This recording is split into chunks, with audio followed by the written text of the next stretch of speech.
Hi sophomores, this is Dr. Bradley with a short video about the economic theory of mercantilism, which governed the relationship between Great Britain and her North American colonies until the Revolutionary War. You can see in this map here, which is from chapter 5 in your book, about colonial trade patterns in the around 1770. And you can see it's a complex web of a triangular trade that involved Europe, the African slave trading regions, the Caribbean, and North America, and that all sorts of things were going back and forth. We'll talk about the slave agricultural product and manufactured goods relationship later, but for now I just want you to see that it was a thriving trade. Mercantilism here is an economic theory that the British came up with ex post facto after they had accidentally acquired a bunch of valuable colonies to justify holding on to their colonies. And it was an economic theory that worked, and I put that intentionally in quotes, because it only worked when there was a thriving black market, which meant that it wasn't very strongly enforced.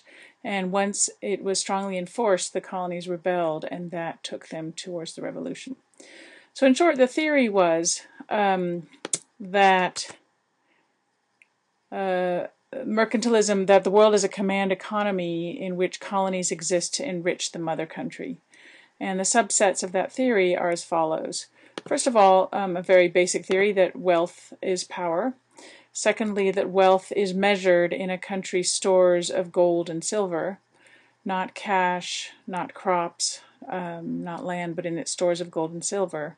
And therefore, to try to amass lots of gold and silver, one has to export more than one imports. Here I'm thinking about the mother country, not the colonies.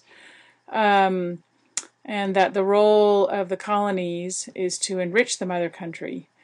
Therefore, colonies should not engage in manufactures, but should produce raw materials. Colonies should buy the mother country's exports, and obviously this is against the colony's self-interest, so this theory requires enforcement by a strong central government, by a system of laws, inspections, and police.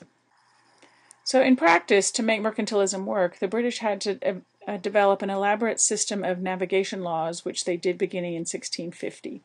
And if you're interested in the details on this, you can go to Mr. Feldmeth's website listed here, and you can find a handout which takes you through the navigation laws.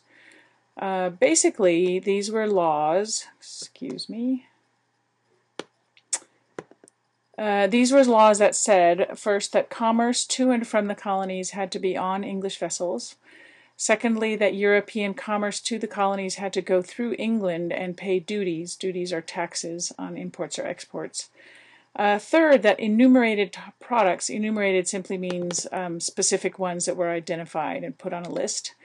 Enumerated products such as tobacco had to go to England even if prices at other European ports for such goods were higher. And in return, purveyors of enumerated products were guaranteed a monopoly in England. An example of this is the British East India Tea Company, which we'll learn more about later. Manufacturing in the colonies was restricted. For example, the Hat Act and the Wool Act said that the colonists were allowed to produce wool, but they were not allowed to make clothing out of that wool. The intent was to allow England to manufacture all of this. No banks were allowed in the colonies in an effort to keep all the silver and gold in England, and this of course led to a currency crisis in the colonies. When you have less cash, you are not able to conduct business. Now, the black market piece of this is that because England was busy fighting a bunch of wars throughout the 1700s, late 16 and 1700s, they left the colonies alone, and we call this salutary neglect, very important term. And it led to a thriving black market, which meant that the colonists tended not to complain so much about the system of mercantilism because they could get around it.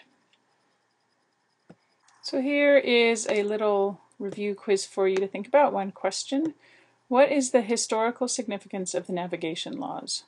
Of the system of mercantilism, sorry. Back